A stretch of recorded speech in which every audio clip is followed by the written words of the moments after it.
O Vampiro de Niterói. Marcelo Costa de Andrade é um serial killer brasileiro. Seus crimes perversos assustaram os moradores de Niterói, no Rio de Janeiro. A comoção foi tanta que Marcelo ganhou o apelido de Vampiro de Niterói.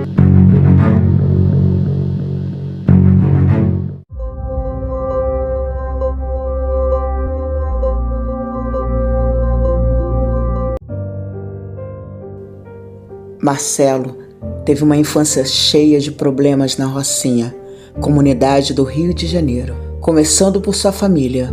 Sua mãe, que trabalhava como empregada doméstica, sofria abusos constantes do marido. O pai de Marcelo era tão abusivo que a esposa chegou a mandar o filho para morar com os avós por um tempo, no Ceará.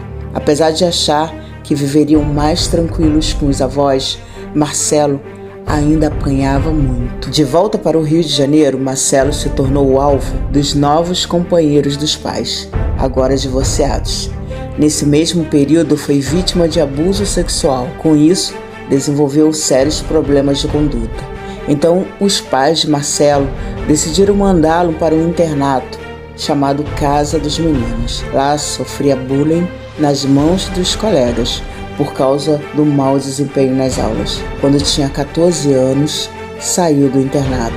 Juventude problemática. Assim que deixou o internato, Marcelo viu na prostituição uma forma de se manter. Com isso, ficava nas ruas do Rio de Janeiro à espera dos clientes, que eram sempre homens adultos. Em depoimento à polícia, Marcelo admitiu que costumava ser o ativo das relações. Mas um dia, depois que um cliente o obrigou a ser o passivo, ele ficou perturbado. Depois que foi enviado para a FUNABEM, Fundação Estadual para o Bem-Estar do Menor, acabou fugindo e morou com um homem mais velho. Em seguida, por complicações no relacionamento, Marcelo voltou para a casa dos pais. Na época, arranjou um emprego e passou a ajudar nas despesas da família. A mãe de Marcelo era muito religiosa.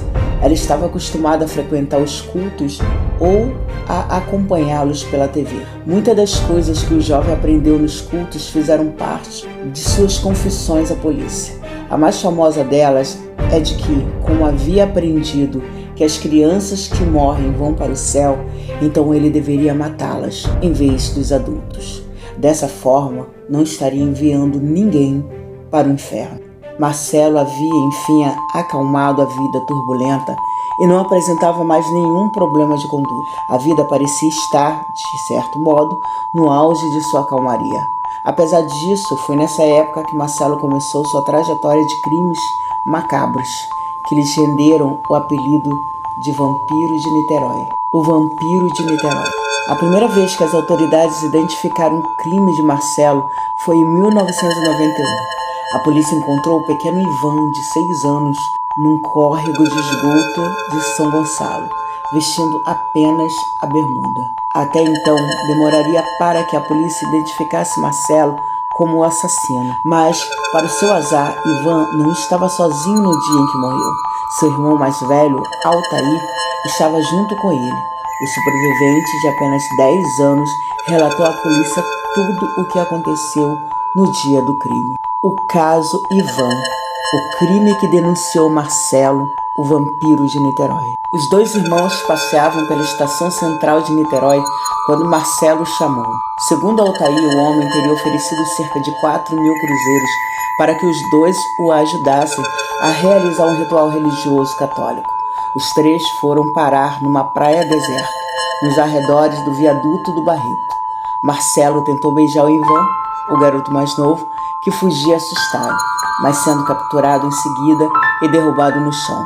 Atordoado, Altair viu seu irmão ser abusado sexualmente por Marcelo. Por fim, após o ato, enforcou o menino mais novo, avisando Altair que seu irmão estava dormindo.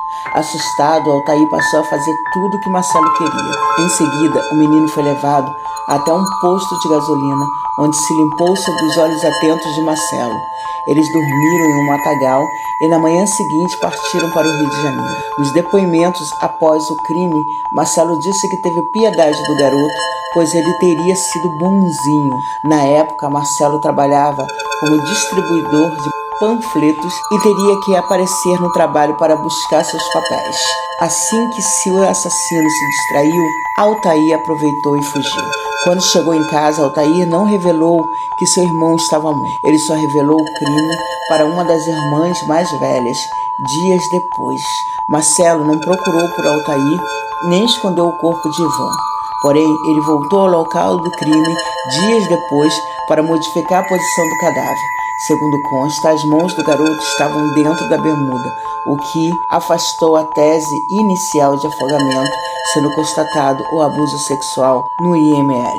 Por fim, a mãe de Ivan identificou o corpo no IML. Depois disso, Altair levou os policiais até o trabalho de Marcelo.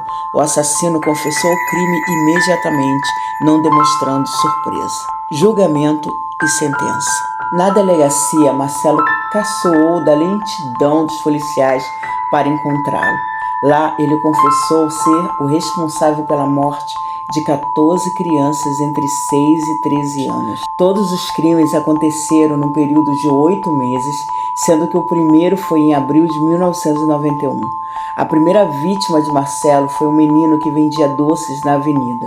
Sua vida foi brutalmente interrompida após o convite de Marcelo para um ritual religioso. No matagal, o homem abusou sexualmente da criança e o asfixiou. Foi a segunda vítima de Marcelo que o rendeu o apelido de Vampiro de Niterói. Tudo surgiu nos relatos que saíram da delegacia após o homem confessar como assassinou Anderson Gomes Goulart, de apenas 11 anos. Marcelo abriu a cabeça do menino com uma pedra, bebendo mais tarde o sangue que escorria. Marcelo confessou todos os crimes sem apresentar nenhum sinal de remorso. Desde então, a justiça determinou que ele não deveria ser julgado por eles. Isso porque o homem apresentava claros sinais de deficiência mental e psicopatologias. Com isso, o assassino foi encaminhado para instituições psiquiátricas que o avaliam de 3 em 3 anos para identificar quando ele poderá passar pelo julgamento. Hoje, Marcelo permanece preso e sem chances de voltar à sociedade. Tanto a promotoria quanto o próprio laudo médico do Hospital de Custódia e Tratamento Psiquiátrico Henrique Roxo, local onde estava internado, afirmaram que ele não possuía capacidade para ser julgado. E aí, gostaram da história? Se vocês gostaram e gostam desse tipo de conteúdo, se inscrevam no canal e dê o seu like. Valeu!